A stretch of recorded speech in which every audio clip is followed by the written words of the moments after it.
Bismillahirrahmanirrahim. Assalamualaikum warahmatullahi wabarakatuh.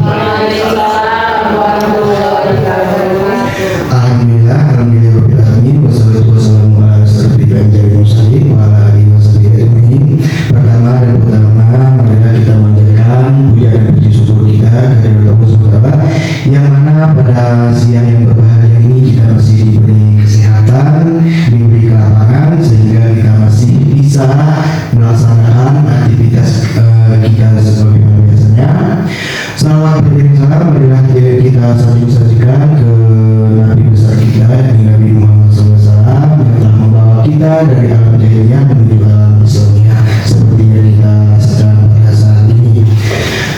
Penghormatan saya kepada Bapak Ibu Guru SMP Negeri 25 Tahinon, dan penghormatan saya kepada Bapak, Ibu atau Ketua Kombel kita pada hari ini. Pertama sekali kami menyampaikan terima kasih kepada Bapak Ibu Guru yang telah menyisihkan waktunya, waktu istirahatnya untuk menghadiri atau berpartisipasi dalam acara kita, yaitu Kombel sekolah kita, di mana pada pagi hari ini Bapak Ibu perlu kami sampaikan di sini kami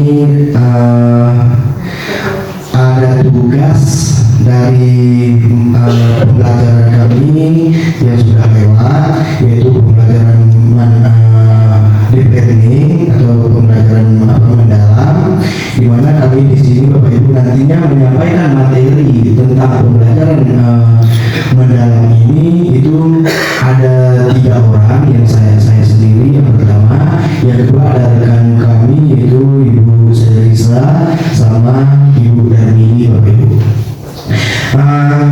Jadi ini mungkin yang bisa kami sampaikan untuk mengawali kopi kita, Bapak Ibu. Lebih dan kurang kami mohon maaf, Bapak Ibu. Dan saya akhiri. Assalamualaikum warahmatullahi wabarakatuh. Waalaikumsalam warahmatullahi wabarakatuh. Jadi yang pertama yang mau kami angkat, Bapak Ibu, ini mengingatkan kepada kita bersama. Ini sangat penting. Ada namanya pola pikir bertumbuh di sini, Bapak Ibu. Ya, di mana pola pikir ini, kalau PPT sama kalau PPT itu dia pola pikir tetap, kalau PPT itu pola pikir bertumbuh. Ya, Bapak Ibu, di sini kami mau meminta Bapak Ibu menuliskan itu suara PPT-nya, Bapak Ibu. Bisa, Bapak Ibu, ya? Bisa menuliskan suara PPT-nya, nanti bisa ditempelkan. Belum bisa? Punya bacaan Bu Sri, yang suara PPT.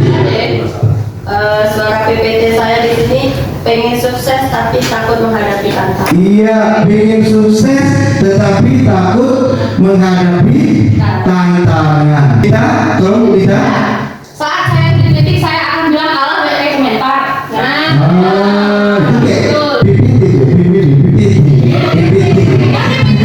Ya, tahu. Cuma dirubah kalimat PPT Ibu tadi ke dalam kalimat PPT. Saat dikritik, maka saya akan bilang iya terima kasih atas sarannya, saya akan coba memperbaiki. Oke. Iya, suara PPT. Bu Sri. Oke, PPT saya tadi kan pengen sukses tapi takut menghadapi tantangan. Nah, sekarang PPB. P-nya adalah awal dari kesuksesan. Iya, oke. Tantangan. Jelas ini tantangan. Kalau suara PPT itu dia menghindar. Sebelum orang itu berbuat, dia sudah menghindar duluan. Itu suara PPT. Walaupun di sana dia merasa udah salah. Itu ya. Udah. Terus kalau suara PPT-nya itu dari tantangan ini itu menerima apapun risikonya nanti. Itu ya. Serangannya. Itu kalau pola pikir bertumbuh. Itu dia. Yang kedua, ini serangan. Kalau suara PPP itu udah menyerah. Kalau suara PPP-nya itu bertahan. Itu seperti yang kalimat-kalimat yang ibu buat tadi, kan? Itu dia. Itu bisa kita pilih mana suara PPP yang kita buat, mana suara PPP. Apakah sudah pas? Ini dia. Udah. Kalau ini usaha. Ini ini usaha. Maaf ibu kurang nampak ya. Ya, ini usaha. Kalau suara dalam usaha ini, itu dia ini suara PPT-nya mubazir. Bisa mubazir, bisa begini ya. Ini serangan dulu. Usaha ini bisa begini. Contohnya mubazir ini itu tadi seperti ibu mana tadi bilang, kalau ada orang ngapain saya, kan itu. Masih ada orang nggak harus saya. Kok bisa besok? Ya mubazir. Nah itu ya. Jadi terus kalau suara PBB-nya itu peluang kita untuk itu semua. Nah pokoknya. Terus ini kritik. Nah, ini kritik. Biasanya kalau seseorang itu kalau dikritik terus dia akan down ya. Tapi itulah yang tidak boleh. Makanya kalau PPT-nya itu dia kalau ini diserang, ini serangan. Menganggap kita itu kalau dikritik terus itu serangan untuk kita. Padahal tidak. Nah, padahal itu kalau kita ubah suara PPT itu dia menjadi suara PPP ini itu dia sebagai informasi untuk kita. Itu dalam kalau ada yang kritik. Nah, terakhir Bapak Ibu, ini dia kesuksesan lah yang kita kesuksesan orang lain. Itu menurut kita bahwa PPT itu ancaman kesuksesan orang lain. Kita akan senang orang itu Oke, ini prosedurnya. Prosedur intervensi pola pikir. Saat melihat ada murid yang mau menyerah ketika menemui tantangan atau kesulitan, segera dorong dia untuk mencoba lagi. Nah ini dia yang baru saya sampaikan tadi. Kalau kita di kelas ini Bapak Ibu, ada siswa kita belum pun apa-apa udah berpikir kemana-mana. Jadi kita sebagai guru berikanlah dorongan atau motivasi untuk anak kita. Nah, terus pada saat murid mau mencoba lagi, segera beri pujian proses karena telah mau berusaha. Ya, kita kasih pujian, walaupun di dalam kasih itu kalau anak kita itu yang dibilangnya itu salah, tapi berilah pujian, bagus nak, bagus, nanti ditambahkan lagi. Itu dia yang. Nah, terus selanjutnya, lalu jelaskan kepada murid tersebut tentang PPT dan PBB dan perbedaan utamanya pada saat menghadapi tantangan dalam belajar. Itu dia. Jadi ini semua ini dapatnya dari semua Ibu.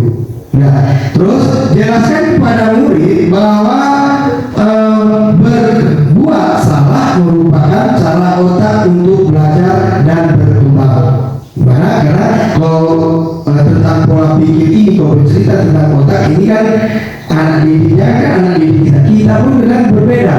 Beda orang, beda cara berpikirnya. Betul ya? Mungkin otak kita itu posisinya sama di kepala, tapi cara berpikirnya itulah yang berbeda. Itulah makanya ini adalah pola pikir.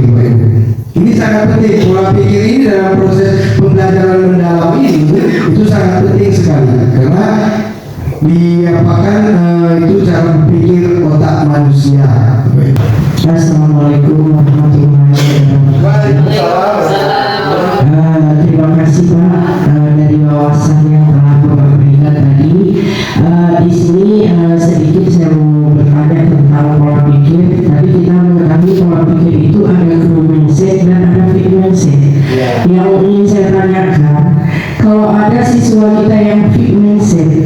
bagaimana cara kita memotivasi agar anak kita itu maksudnya menuju guru mindset. Demikian Pak, terima kasih Pak. Ada murid yang mau menyerah ketika menemui tantangan atau kesulitan, segera dorong dia untuk mencoba lagi. Nah, istilahnya yang ibu tanyakan tadi itu dia berbeda nih cara kita menangani itu Bu ya. Cara memotivasi.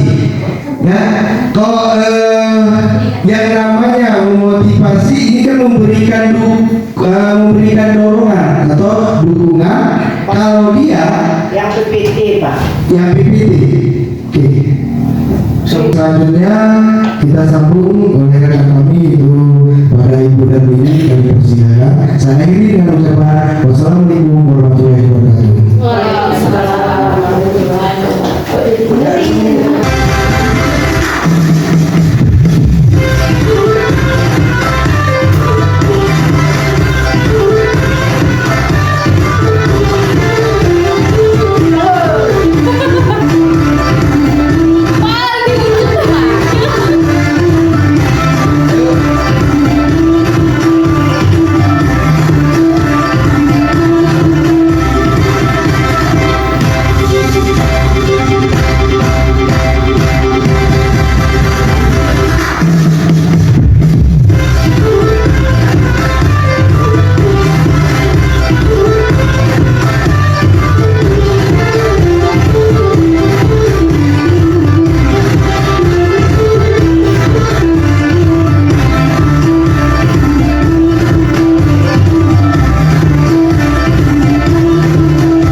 Bapak Ibu, bagaimana perasaannya selama latihan ice breaking Bapak Ibu? Apakah menggembirakan? Nah, senang ya. Setidaknya kita keluar dari arena jenuh dulu ya. Nah baik, di sini saya akan melanjutkan materi yaitu tentang kerangka pembelajaran, kerangka pembelajaran mendalam. Pembelajaran mendalam didefinisikan sebagai pembelajaran yang merupakan pendekatan yang memuliakan dengan menekankan pada penciptaan suasana belajar dan proses pembelajaran berkesadaran, bermakna, menggembirakan melalui olah pikir, olah hati, olah rasa, dan olahraga secara holistik dan terpadu. Nah, di sini pembelajaran mendalam atau pendekatan deep learning akan terlaksana apabila semua ini kita bubuhi atau kita terapkan di dalam praktik pembelajaran kita, Bapak Ibu. Nah, di sini kita lihat pembelajaran mendalam dimulai dengan prinsip ada 3, yaitu berkesadaran, bermakna, dan menggembirakan melalui olah pikir, olah hati, olah rasa, dan olahraga sehingga dapat mewujudkan profil lulusan, dimensi profil lulusan. Ya, ada 8 Bapak Ibu ya. Ya, saya mau tahu nih, ada yang tahu apa saja itu profil dimensi lulusan? Apa saja Bapak Ibu? Coba Bu Adijah. Oleh yang 8 dulu ya. Ya. Ini dari pembelajaran ini ya, kita ketahui tadi yang Bu bilang olah pikir, olah hati, dan olah rasa dan olahraga. Kemudian di dalam 8 dimensi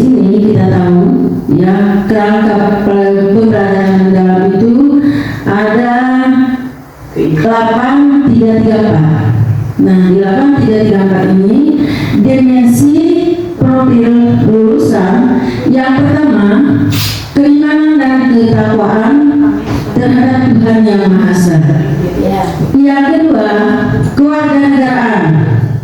Yang ketiga, kemandirian, komunikasi, kesehatan, kolaborasi, penalaran kritis. Nah, ini yang 8 dimensi. Sekian. Baik, terima kasih Bu Lidah, tepat sekali ya. Itu berarti baru yang rumus 8-nya, di mana di situ disebut dengan DPL atau dimensi profil lulusan dalam pendekatan deep learning ya Bapak Ibu. Nah, di sini dalam penerapan PM semua pihak terlibat, saling menghargai, menghormati dengan mempertimbangkan potensi, martabat dan nilai-nilai kemanusiaan. Ingat Bapak Ibu, dalam pembelajaran mendalam ini sifatnya memuliakan, ya, memuliakan.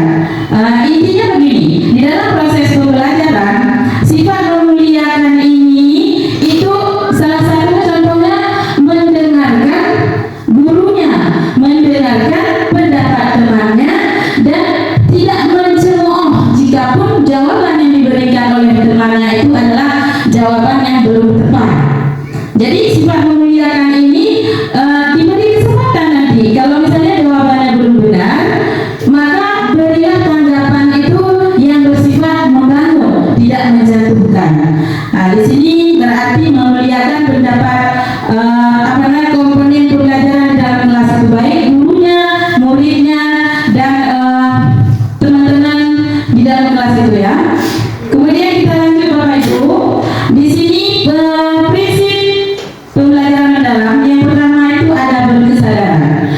Berkesadaran itu merupakan pengalaman belajar peserta didik yang diperoleh ketika mereka memiliki kesadaran untuk menjadi pembelajar yang aktif dan mampu meregulasi diri.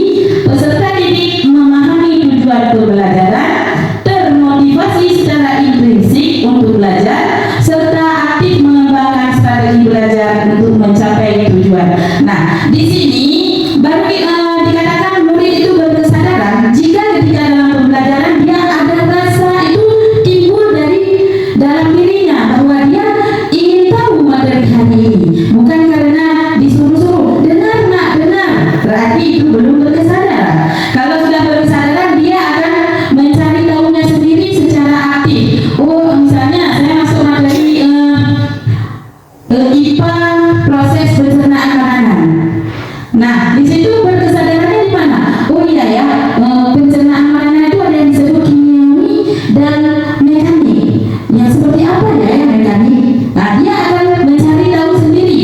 Sebelum diperintahkan pun dia sudah ada keingintahuannya terhadap materi tersebut. Berarti dia memiliki kesadaran tentang pembelajarannya hari ini.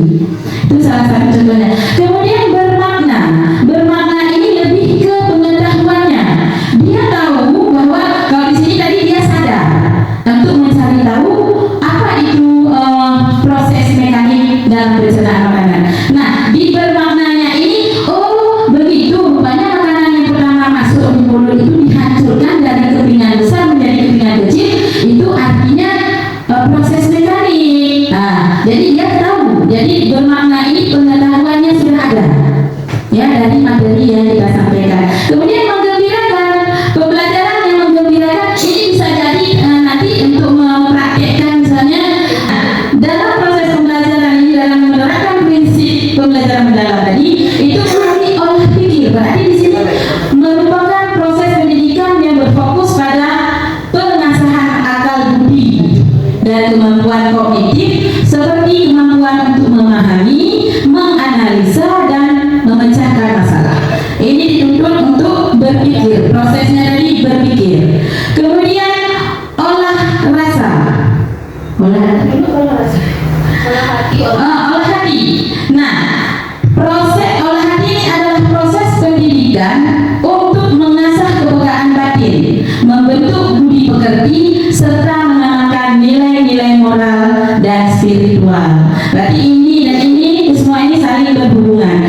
Nah, olah rasa sebagai proses pendidikan yang bertujuan untuk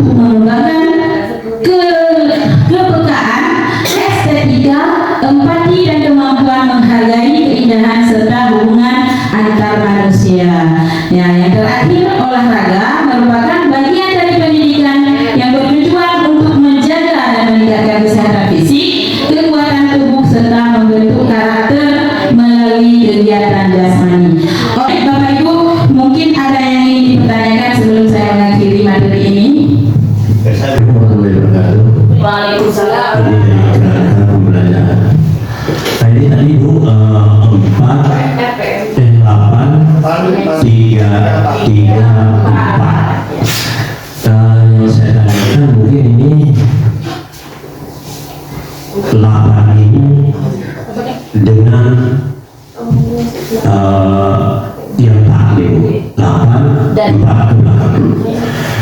Yang 8 ini ada dimensi kelulusan. Itu terdapat 8 poin di dalam itu. Apakah di dalam RPM itu harus 8-nya kita cantumkan?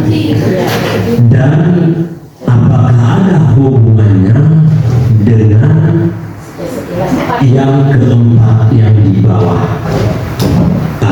Terima kasih Bu, mohon penjelasannya. Oke. Baik Pak, ini kan materi kita berkelanjutan Pak ya.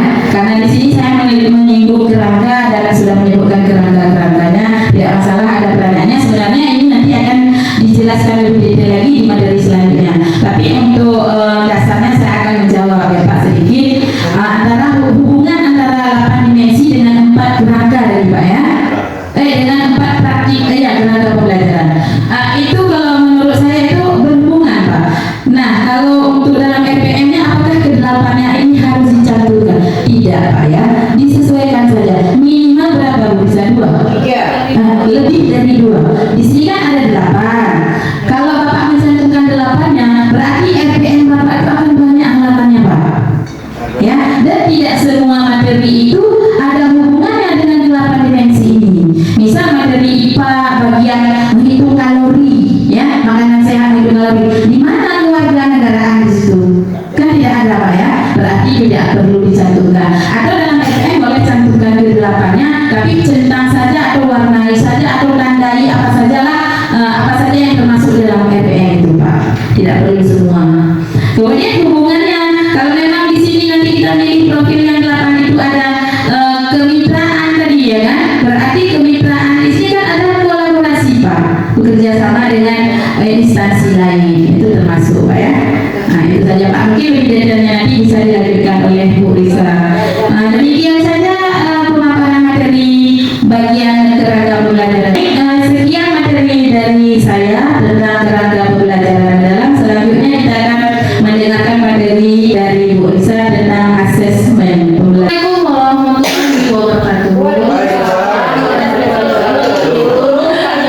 Selamat identifikasi. Nah, di dalam identifikasi ini Bu, kita harus mengidentifikasi siswa kita dulu. Kemudian CP yang diperlukan. Kemudian di sini ada yang namanya memahami karakteristik materi pembelajaran, menentukan dimensi profil lulusan. Nah, tadi sebelumnya ada pertanyaan dari Pak Ridwan, apakah ke-8-nya harus ada? Nanti kita jawab ya Bu ya. Kemudian yang kedua itu adalah desain pembelajaran. Nah, di dalam desain pembelajaran ini, nah seperti yang modul ajar yang dulu kita harus ada mencantumkan di situ model pembelajaran, metodenya, strateginya, pendekatannya apa. Nah, itu ada di dalam desain pembelajaran. Nah, di dalam desain pembelajaran ini juga nanti ada yang namanya kemitraan, ada lintas disiplin ilmu, ya.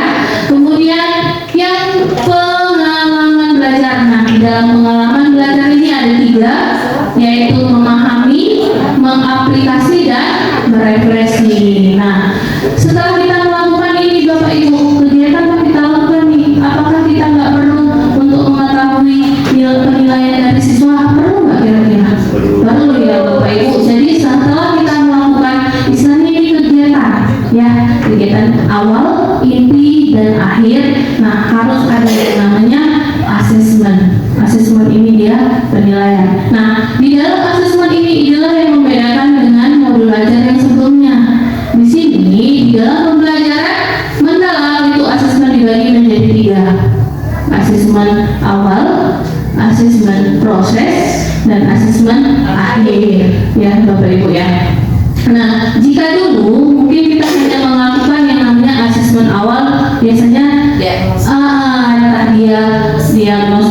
diagnostik ataupun pretest ya Bu ya, kemudian proses. Nah, proses ini dia biasanya kita menilai sikap mereka, pengetahuan dan keterampilan mereka di dalam proses pembelajaran. Kemudian asesmen akhir nih, sebenarnya asesmen akhir juga sudah kita lakukan Bu, cuma kadang-kadang tidak dalam satu tujuan pembelajaran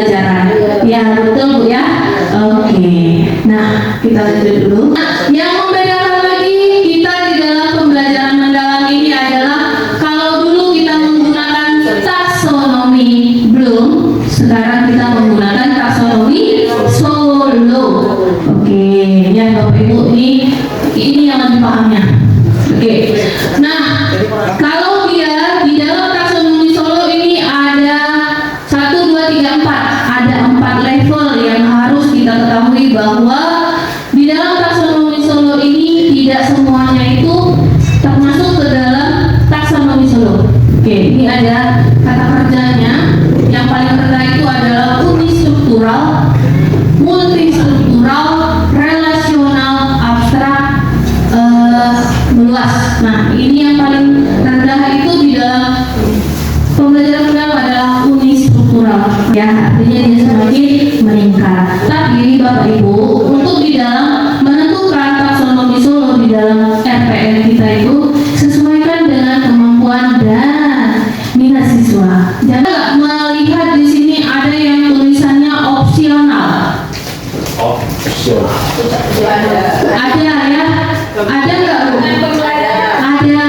Ada. Di situ malah capaian pembelajaran itu opsional ya kan Bu? Iya. Cuman jika lebih mantapnya untuk pembuatan perencanaan pembelajaran mendalam, silakan dicantumkan. Oke, karena itu yang membedakan RPM dengan modul ajar pada waktu kurikulum merdeka. Ya Bapak Ibu ya, di sini tadi sudah dijelaskan oleh Ibu Darmeli komponen-komponennya. Saya hanya menunjukkan ini adalah komponen yang sebenarnya. Nah, jika di sini tadi ada 8 dimensi profil lulusan, ini kan ada 8 nggak Ibu Pak? Ada ya. Nah, kalau seperti ini tampilan yang Bapak Ibu buat di RPN, silahkan di checklist. Yang mana yang berkenaan dengan materi Bapak dan Ibu semuanya. Ya, gitu Bu ya. Jadi nggak ada, ini harus relasional dengan yang mana? DPL ini dengan tujuan pembelajaran. Tujuan pembelajaran itu turunan dari capaian pembelajaran. Nah, untuk mengetahui dimensi profil lulusan ini ada nggak termuat di dalam RPM atau dalam kegiatan pembelajaran? Itu semua tertuang di dalam pengalaman belajar. Di dalam pengalaman belajar itu nanti ada yang memahami, mengaplikasi, dan merefleksi. Nah, pada kegiatan pengalaman pembelajaran inilah yang nanti yang kalian ibu-ibu dan bapak-bapak tuangkan PPL-nya ke dalam kegiatan awal, kegiatan inti, kegiatan penutup. Nah, ibu-ibu, bapak-bapak, adakah yang sudah tahu di mana letaknya kita meletakkan, memahami, mengaplikasi, dan refleksi? Itu di bagian kegiatan awal, inti, atau akhir?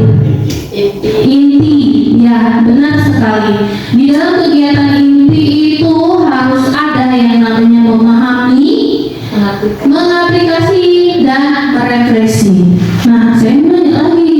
Tadi dapat pengalaman belajar, kemudian udah ada lagi yang namanya 3 prinsip pembelajaran tadi. 3 prinsip pembelajaran tadi letaknya di mana di dalam kegiatan pembelajaran? Ada yang tahu Bapak Ibu? Bisa di pembelajaran inti bisa. Oke, nggak bisa Bu. Iya benar. Di dalam pengalaman belajar ini harus memuat yang namanya prinsip pembelajaran mendalam. Bapak Ibu, untuk di dalam asesmen ini, sebenarnya di dalam asesmen ini ada 2 jenis asesmen. Satu, siapa yang tahu? Asesmen formatif dan asesmen sumatif. Di sini prinsip asesmen itu adalah berkeadilan. Kemudian yang bersifat edukatif. Sudah pasti ya Bu. Di sini edukatif itu adalah penilaian yang hasilnya digunakan sebagai umpan balik bagi pendidik atau peserta didik dan orang tua untuk meningkatkan proses pembelajaran dan hasil belajar. Yang kemudian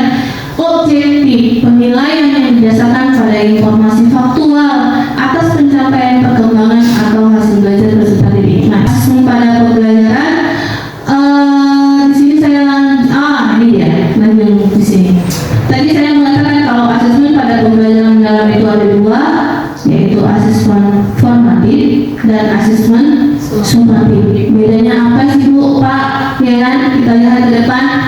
Jika asesmen formatif itu adalah asesmen yang di awal pembelajaran yang dilakukan untuk mengetahui kesiapan murid untuk mempelajari materi agar mencapai tujuan pembelajaran yang direncanakan. Yang kedua, asesmen di dalam proses pembelajaran. Oke, Bu, coba kalau di dalam pengalaman belajar tadi, berarti asesmen formatif ini letaknya di mana? Di awal atau di proses? Di awal dan di proses. Berarti asesmen tadi yang awal pada kegiatan awal itu termasuk ke dalam asesmen formatif. Dan kemudian yang bagian kita menilai sikap, pengetahuan, keterampilan itu dia masuk ke dalam kegiatan inti, tapi masih masuk ke dalam asesmen formatif, tapi dia masuk ke asesmen proses. Ya Bapak Ibu ya. Kemudian di dalam pengalaman belajar itu ada yang namanya kegiatan akhir. Nah, pada kegiatan akhir di sini adalah asesmen sumatif. Nah, kalau asesmen sumatif ini biasanya yang berupa nilai hasil.